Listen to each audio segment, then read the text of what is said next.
क्योंकि ये पहले जब्त नहीं होते थे, ये 5, 6, 7 साल से कोई तकरीबन।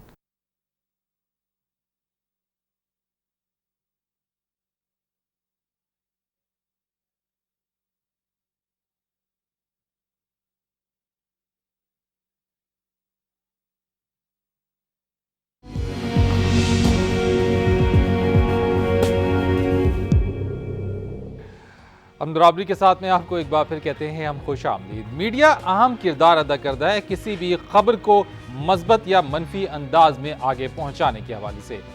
खबर चाहे खुशी की हो या गम की, भारतीय मीडिया पाकिस्तान पर कीचड़ उछालने का कोई भी मौका हाथ से जाने नहीं देता। सुरजीत सिंह की रिहाई के बाद भी भारतीय मीडिया उनके मुंह में कुछ ऐसे सवालात डालता रहा जो दुश्मनी की आग को भड़कावा दे।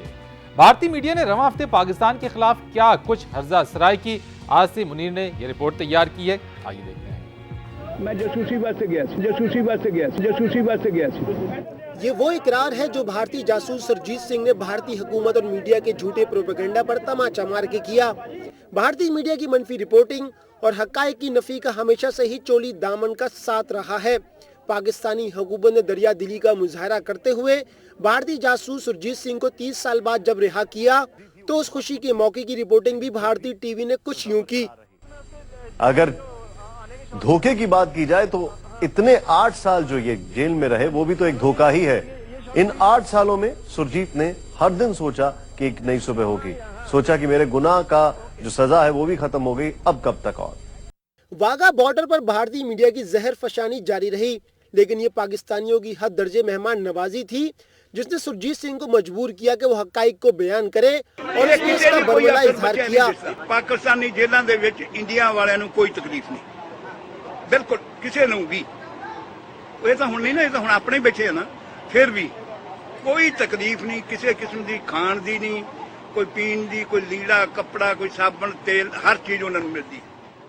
सुरजीत सिंह की रिहाई से बहुत से हकाइक भी दुनिया के सामने आए। भारत ने हमेशा से पाकिस्तान और खुसूसन ISI पर दरअंदाजी के इल्जाम आयद किए, मगर क्या सुरजीत सिंह जो तस्दीक करता है कि उसे भारत ने जासूसी के लिए पाकिस्तान भेजा, इस पर आलमी कवानीन क्या कहते हैं? सरबजीत सिंह जैसा दहशतगर्द जो कई पाकिस्तानियों को बम धमाकों में मौत की नींद सुला चुका है, इतनी खौफनाक कार्रवाई एक तनहा और निहत्थे शख्स के बस की बात नहीं, इसके पीछे बड़ा हाथ होता है। अगर सरबजीत सिंह रिहा हुआ तो उम्मीद है कि वो भी अपने किए हुए जुर्म का एतराफ करेगा, ख्वाह अपने मुल्क ही जाकर करे। प्रोग्राम अमन बराबरी के साथ के लिए आसिम मुनीर, आज न्यूज़। भारतीय मीडिया किसी तौर भी पीछे तो नहीं रहता कि पाकिस्तान पर कोई मौका ऐसा आ जाए और फिर उस पर कीचड़ उछाले। बात जरा अब कुछ कर लेते हैं माहीगीरों की रिहाई के हवाले से भी। पाकिस्तान ने तो 300 से जायद भारतीय माहीगीर रिहा किए और साथ ही साथ भारतीय जासूस सुरजीत सिंह भी अब आजाद फजाओं में सांस ले रहा है। भारतीय कैदी पाकिस्तान की जेलों और पाकिस्तानी सरजमीन से जब रवाना होते हैं तो न सिर्फ खुशी के गीत गाते हैं बल्कि पाकिस्तान की जेलों में उनके साथ रवा रखे जाने वाले सलूक की भी तारीफ करते नजर आते हैं। ऐसे बहुत से माहीगीर हैं जो अब भी भारतीय जेलों में कैद हैं और उनके प्यारे पाकिस्तान में उनकी राह तक रहे हैं। पाकिस्तान फिशर फोक फोरम के यहाँ पे एक ऐसी तंजीम है जो कि माहीगीरों की फलाह और बहबूद के लिए अहम किरदार अदा करती है। पाकिस्तान फिशर फोक फोरम के चेयरमैन मोहम्मद अली शाह साहब हमारे साथ इस वक्त स्टूडियोज में मौजूद हैं, उनसे बात करते हैं और इस मामले के ऊपर उनसे मजीद जानने की कोशिश करते हैं कि कितने माहीगीर हैं जो भारत की जेलों में कैद हैं और यहाँ उनकी हालत ज़ार जब वो आ जाते हैं तो क्या कुछ उनको देखना नसीब होता है। मोहम्मद अली शाह साहब, थैंक यू वेरी मच। मुझे सबसे पहले तो ये बताइए कि भारतीय जेलों में भी बहुत सारे पाकिस्तानी माहीगीर कैद होंगे। पाकिस्तान और भारत के दरमियान ये तो मामला तय हो गए हैं कि माहीगीरों की रिहाई का मामला आ गया है। भारतीय जेलों में कितनी माहीगीर ऐसे हैं जो कि इस वक्त कैद हैं? पाकिस्तान के इस वक्त जो है वो 140 फिशरमैन है जो कैद हैं। अच्छा, उनमें 63 ऐसे फिशरमैन हैं जो ना भारतीय हुकूमत ने कंफर्म किए हैं ना पाकिस्तान गवर्नमेंट ने उनके लिए कोशिश की है, क्योंकि वो ऐसे फिशरमैन हैं 63 जो 93 के समंदर में जो साइक्लोन आया था उससे जो है ना वो रास्ता भूल के चले गए इंडिया की सरहद में, वो पकड़े गए हैं। लेकिन फिर 99 में जो साइक्लोन आया था उसमें भी जो है ना वो रास्ता भूल कर वहाँ पहुँच चुके हैं और उसकी जो है इंफॉर्मेशन इंडिया की गवर्नमेंट ने, इंडिया की अथॉरिटी ने ना पाकिस्तान को से शेयर की है पाकिस्तान गवर्नमेंट से, ना ही जो है ना वो हम काफ़ी अरसे से कहते रहे हैं। तो क्या वो ट्रेस आउट नहीं हो पाया अभी तक? नहीं, वो ये है कि जो फिशरमैन रिलीज होकर आते हैं पाकिस्तानी, वो आकर हमें बताते हैं कि बाबा ये फिशरमैन तो अभी तो जेल में बंद हैं। और हम जो है ना वो इस मसले पर हमने कितनी प्रेस कॉन्फ्रेंस की हैं, पाकिस्तान गवर्नमेंट को हमने कहा है, उनको कहा कि भाई ये फिशरमैन जो हम इसको मिसिंग फिशरमैन कहते हैं कि भाई ये जो मिसिंग फिशरमैन है आप उनकी भी तो बात करें, उनकी भी तो कोशिश करें।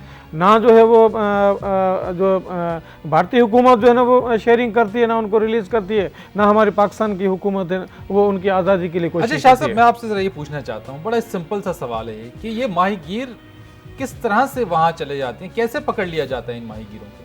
देखो, आप समंदर में ना लकीरें निकाल सकते हैं और ना दीवारें खड़ी कर सकते हैं। आप देखें कि इंसानों के लिए तो बॉर्डर्स हैं, मगर मछलियों के लिए तो बॉर्डर्स नहीं है ना। इंडिया के पानी की मछलियां जो हैं वो पाकिस्तान के पानी में आ सकती हैं और पाकिस्तान के पानी की मछलियां इंडिया में जा सकती हैं। फिश बियॉन्ड बॉर्डर, ठीक है ना, फिश बियॉन्ड बॉर्डर्स है। और मेरे ख्याल में मछलियों के दरमियान तो जो है ना वो अमन बराबरी के बुनियाद पर है, मगर दोनों के मुल्कों के दरमियान नहीं है। तो होना चाहिए, हाँ जो होना चाहिए। और होना ये चाहिए इस बॉर्डर के हवाले से जो टेरिटरी जो हुदूद होती हैं उसमें यह कि विजिबल डिमार्केशन होती है। एक जो तरीका है बैनुल-अक़वामी कि आप विजिबल डिमार्केशन करें कि दोनों तरफ के जो फिशरमैन को पता चले। अच्छा, जब विजिबल डिमार्केशन नहीं है तो होता क्या है कि जब फिशरमैन फिशिंग कर रहे होते हैं तो उनको पता नहीं चलता, वाटर करंट्स जो है ना उनको दूसरे मुल्क के सरहद में ले जाती है। या रात को एंकर जो है ना वो छोड़ के पानी में रात को सो गए, जब सुबह हुई तो पता चला कि जो है ना वो इंडिया के बॉर्डर में चले गए या इंडियन फिशरमैन पाकिस्तान के बॉर्डर में आ गए। एक तो गैर इरादतन जो है पकड़े जाते हैं। दूसरा ये कि फिशरमैन जो है ना वो गरीब हैं, रोज़गार के लिए पानी में जाते हैं, जाल डालते हैं, खाली आता है, फिर कहते हैं ज़रा आगे की तरफ बढ़ें। तो इस तरह भी जो है ना वो बॉर्डर क्रॉस कर जाते हैं रोज़गार की तलाश में। मैं आपको ये यकीन से कहता हूँ कि आज तक दोनों तरफ जितने भी माहीगीर गिरफ्तार किए गए हैं, इंडिया के पाकिस्तान ने गिरफ्तार किए हैं, पाकिस्तानी फिशरमैन जो है इंडिया ने गिरफ्तार किए हैं, और हज़ारों की तादाद में गिरफ्तार हुए हैं, हज़ारों की तादाद में रिलीज़ हुए हैं। उनमें से एक भी जो है ना वो फिशरमैन जासूस नहीं निकला है। ठीक है, तो ये बड़ी एक अच्छी और खुशाइंदा बात है कि फिशरमैन ने कभी भी इस किस्म के हम कहते हैं कि भाई अगर फिशरमैन है, आपकी तस्दीक हो जाती है कि ये फिशरमैन फिशिंग के दौरान बॉर्डर क्रॉस करके आया है, उनके पास मछली भी है, तो आप उनको छोड़ दें। लेकिन आप नहीं समझते कि ये बेहतरी भी काफ़ी हद तक इसको सराहा जाना चाहिए कि एक वक्त था जबकि फ़िशरमैन की तबादला रिहाई मामला था, अब तो इस तरीके से कि दोनों तरफ के फ़िशरमैन जो हैं वो रिहा भी हो जाते हैं। लेकिन एक जो बुनियादी सवाल है वो जो मैं जानना चाहता हूँ वो ये कि जो कैदियों के साथ, चाहे वो फिशरमैन हो या आम कैदी हो, भारतीय जेलों में उनके साथ जो रवैया है वो अच्छा रवैया नहीं है, कुछ बहुत ही तशद्दुद किया जाता है, जबकि पाकिस्तान में उनके कैदियों के साथ रवैया उसके बिल्कुल बरक्स है। अच्छा, मैं क्योंकि मेरा ताल्लुक़ खुद जो है ना फ़िशिंग कम्युनिटी से और हमारी ऑर्गेनाइजेशन भी जो है वो फिशरमैन के लिए काम करती है, तो देखिए ये जो फिशरमैन के पकड़ दकड़ का मसला है ये कोई आजकल का नहीं है, ये 65 के बाद जो है ना वो शुरू हुआ है। ठीक है शाह साहब, एक ब्रेक हम लेंगे, एक ब्रेक का वक्त हो गया है, ब्रेक हम लेंगे और ब्रेक के बाद इसी हवाले से हम बात करेंगे। मोहम्मद अली शाह साहब हमारे साथ मौजूद रहेंगे और रिपोर्ट भी एक हमने तैयार की है माहीगीरों की बस्ती के हवाले से, वो भी आपको दिखाएंगे। लेकिन एक कमर्शियल ब्रेक के बाद हमारे साथ रहिए।